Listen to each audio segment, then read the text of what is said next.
Hello, everyone, and hey, Emma. Are you excited to go back in time and discover how one country managed to overcome barriers and become central in a rebuilt global system? Hi, everyone. I'm Emma, and hi, Alex. Yes, I'm excited because this story is not only about money, it's about recovery, institutions, trust, and the way economics can reshape power. Welcome to LPA, Learn Power America, where you learn English through real history. We use real events to expand vocabulary naturally, sharpen listening, and show grammar in context, with paced narration and clear explanations. If you're learning English, here's the method. Don't panic if you miss a sentence. Stay with the storyline. We'll repeat important phrases, and we'll pause for vocabulary moments that you can actually reuse in real conversations. Today, we're asking one big question. How did the United States become a superpower after World War II? And we're using one of the most famous policies of the era as our lens, the Marshall Plan, also known as the European Recovery Program. And we'll keep the tone serious and professional because the subject is serious, but we'll keep the pace dynamic because the decisions were urgent. A lot of people in 1946 and 1947 felt they were living on a cliff edge. Let's set 5 anchor words that will guide the entire episode: recovery, aid, stability, institutions, and globalization. Quick definitions in simple English. Recovery means returning to strength after damage. Aid means help, money, supplies, training, or technical support. Stability means fewer shocks. People and governments can plan. Institutions are organized systems like the UN that create rules and coordination. And globalization means growing connection between countries through trade, finance, technology, and shared standards. Listeners, notice something: each word is abstract, but our job today is to make them concrete. We'll talk about coal, ports, factories, currencies, shipping routes, the everyday mechanics behind history. And as we go, we'll do short repetition drills. That's how you convert listening into fluency. Picture 1945. The war ends, and people want to believe the hard part is over. But for many societies, the hard part is just beginning. Because a modern economy is a system. You need energy, transportation, stable money, functioning government offices, working factories, and access to food. If one part fails, everything slows down. Across many regions, infrastructure had been damaged. Rail lines and bridges were strained. Housing was limited. In some places, people faced rationing, long lines, and shortages. Meanwhile, the United States had an enormous industrial capacity. Factories had scaled up during wartime production. The American economy had strong output, and the country had major financial resources compared to many others. This difference matters because superpower status is not only about military strength, it's also about capacity, the ability to produce goods, finance large programs, transport resources, and coordinate large networks. Now, we should be careful here. No country is purely strong or purely weak. Everyone had problems. The U.S. also had worries: inflation, labor strikes, political debates, and fear of a post-war downturn.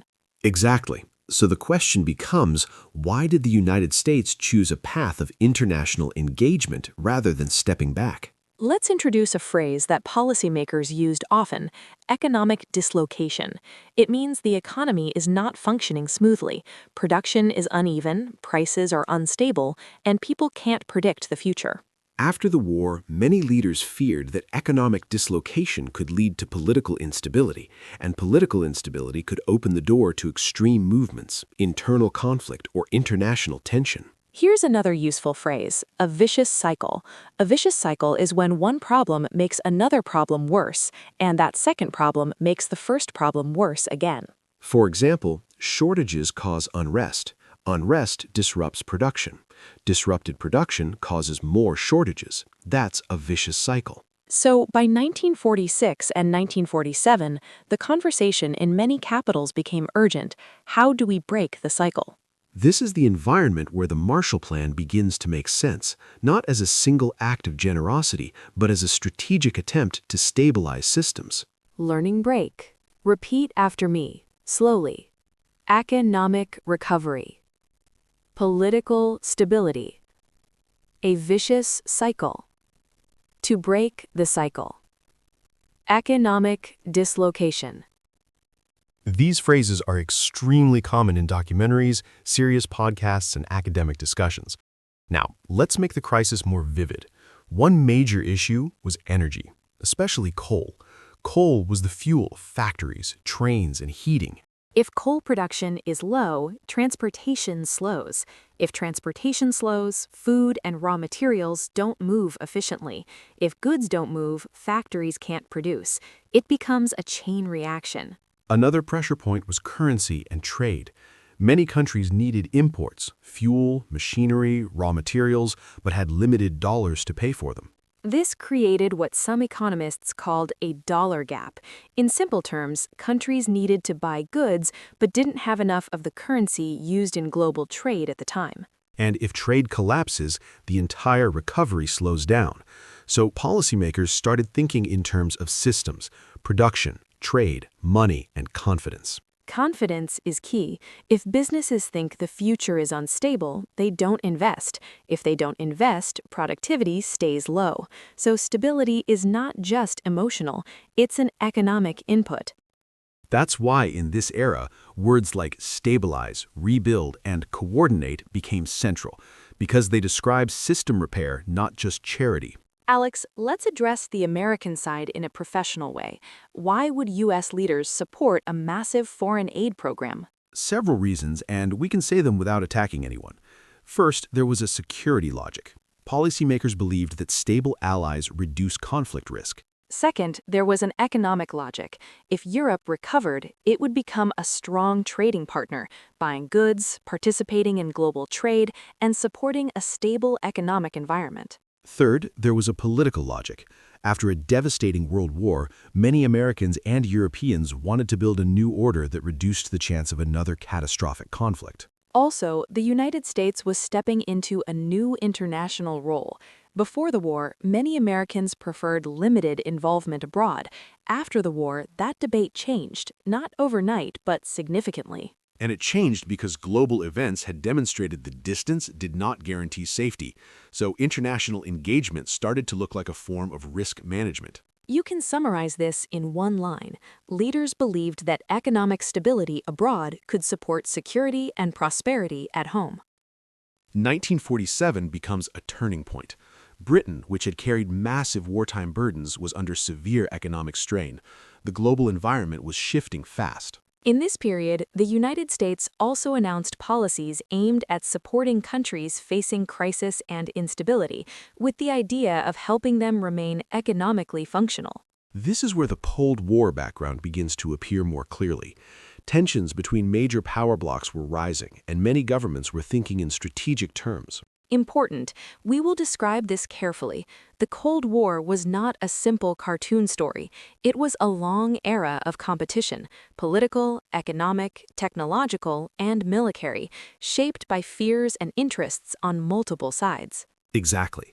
That context made European recovery feel even more urgent to U.S. and European policymakers. In June 1947, U.S. Secretary of State George C. Marshall gave a major speech at Harvard.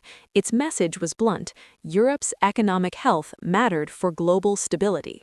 The speech suggested that the United States would support recovery, but also emphasized that Europeans themselves needed to design the program. That's important. It wasn't presented as America writing every detail alone. Here's a key professional concept: ownership.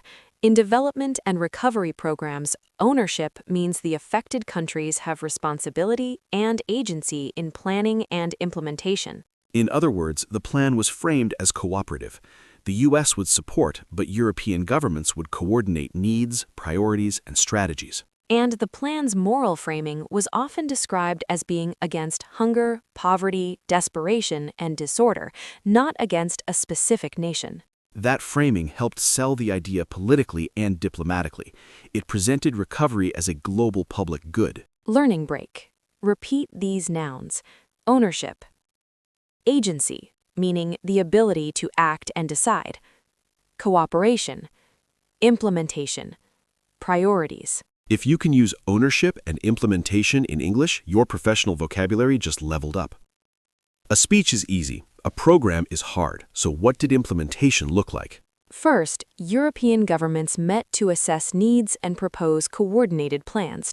Cooperation was not automatic. Countries had different politics, different damages, and different priorities, so building a shared plan required negotiation.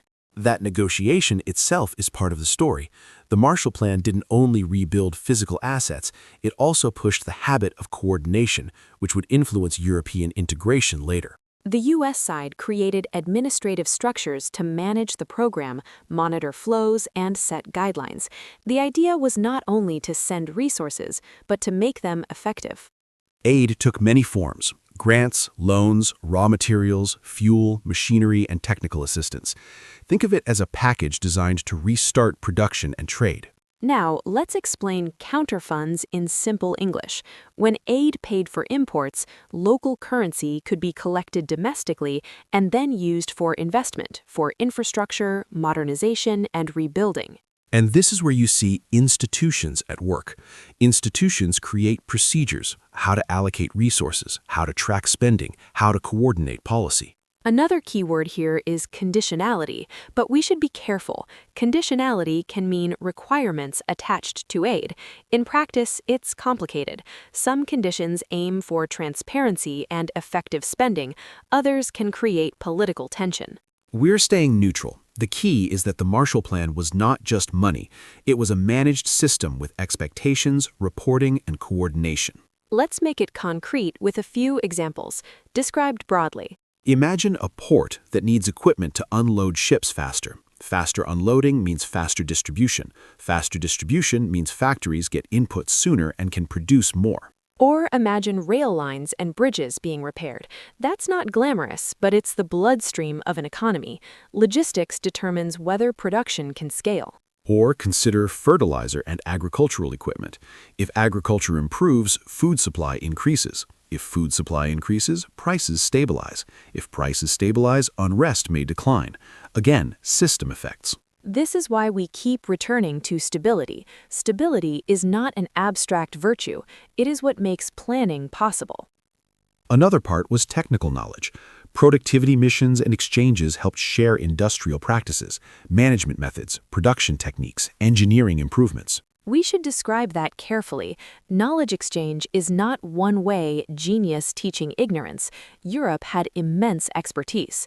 The story is about rebuilding capacity and adopting methods that fit local conditions. Exactly. When economies interact, there's adaptation, negotiation, and selective adoption. Repeat these verbs: to allocate, to distribute resources, to modernize, to stabilize, to coordinate, to adopt, to take on a method or policy.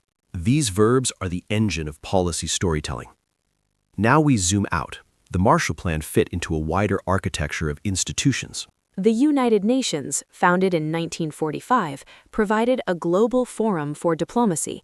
It wasn't a magic wand, but it created a structured space for negotiation and international norms. And economic institutions designed around reconstruction and stability aimed to prevent financial chaos and support long-term recovery efforts. Here's the bigger pattern. After a massive shock, countries often build frameworks. Frameworks create predictability. Predictability is a powerful economic resource. If rules are clear, investors and businesses can plan. If planning is possible, investment rises. If investment rises, productivity can rise. And as the United States played a major role in these frameworks, financially, diplomatically, and strategically, it gained influence.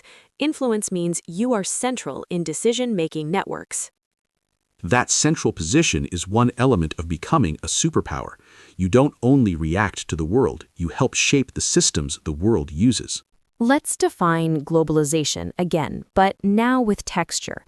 Globalization is not only trade. It's finance, shipping, standards, technology transfer, and increasingly connected markets. When European economies recovered, trade expanded, demand for goods grew, supply chains restarted, currencies and payments became more organized. The Marshall Plan helped accelerate that reconnection, and because the U.S. was a major supplier and a major market, the United States became deeply embedded in this system. Here's a neutral phrase. The U.S. gained leverage and responsibility. Leverage means influence through economic and institutional position. Responsibility means the system expects you to help keep it stable. This is why the idea of superpower status includes economics. The center of the network has outsized impact. Now we place the story inside Cold War reality. Competition between major blocs influenced policy decisions. Many leaders believed that economic distress could make societies politically unstable, so recovery became part of resilience. Resilience means the ability to absorb shocks without collapsing. In a tense international environment, resilience matters. This period also saw security cooperation deepen. Some governments viewed alliances as necessary deterrence and coordination. Others criticized alliances. But regardless of perspective, alliances became a key part of the architecture. The important thing for our narrative is not moral judgment, it's the connection. Economic recovery supported political stability, which supported alliance coherence, which supported a broader strategic posture. And in that posture, U.S. power was not only military, it was institutional, economic, and diplomatic. Emma, we should address the historical debate. Some people talk about the Marshall Plan as if it single-handedly saved Europe. That's too simple. Many historians and economists argue that Europe already had recovery momentum. Others argue the Marshall Plan was crucial in speeding up recovery, stabilizing currencies, and improving coordination. Both views can be discussed professionally. The reality is multi-causal. Local reforms mattered. Political leadership mattered. Global conditions mattered, and yes, external support mattered too. What makes the Marshall Plan historically important is not only the money, it's the model. Coordinated recovery linked to institutions, linked to a broader global architecture. Now we expand the geography. Post-war strategy included development and cooperation beyond Europe. One major example is the Colombo Plan, initially conceived around 1950 and launched in the early 1950s as a cooperative development effort in parts of South and Southeast Asia, focusing on capacity building, training, technical expertise, education, and long-term development projects. Development programs have a different tempo than emergency recovery. They focus on institutions, human capital, and infrastructure, often over years.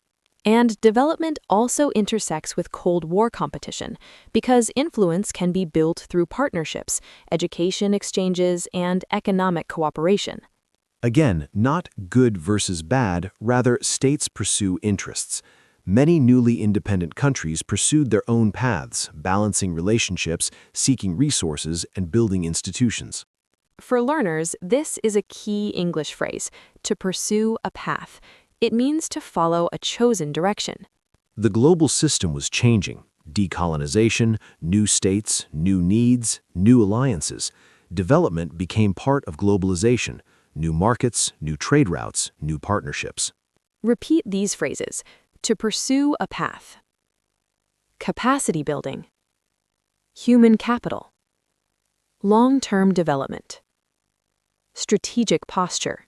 If you can use capacity building correctly, your English is entering professional territory. Now we connect the dots. How does this story explain the rise of a superpower? First, the U.S. had economic capacity and industrial scale. That's the material base. Second, the U.S. funded and helped coordinate recovery programs that strengthened allies and stabilized trade networks. Third, the United States became central to institutions and frameworks, diplomatic, economic, and security-related, that structured the post-war order.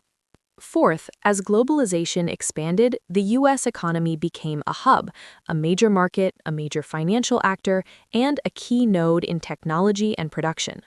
And when you combine hubs with institutions, you get durable influence. Not perfect control, but strong influence. That's superpower status as a system position, not just a military statistic. There's another element people overlook: credibility. If a country promises support and delivers, that builds trust. Trust reduces transaction costs, improves coordination, and strengthens alliances. And credibility is tested under pressure. For example, supply disruptions, political crises, or sudden emergencies can reveal whether a system is resilient. Even though our episode is centered on the Marshall Plan, The broader post-war era includes dramatic tests like blockades and airlifts where logistics and political decisions had immediate consequences. Which is why your audience tends to stay engaged. It's policy, but it's also suspense, because the stakes are real and the margins can be thin. Let's also be professional about limitations. Large aid programs can produce tensions. Some criticisms include concerns about sovereignty, fears of dependency, disagreements over economic policy, and debates over who benefits most from trade relationships. And there were political debates inside the United States as well, over costs, priorities, and the country's role in the world. So the Marshall Plan is not a fairy tale. It is policy, and policy creates winners, losers, trade-offs, and debates. The mature way to tell this story is to acknowledge complexity while still explaining the main mechanism. Recovery support plus institutions plus globalization can shift global power. Let's summarize in one chain.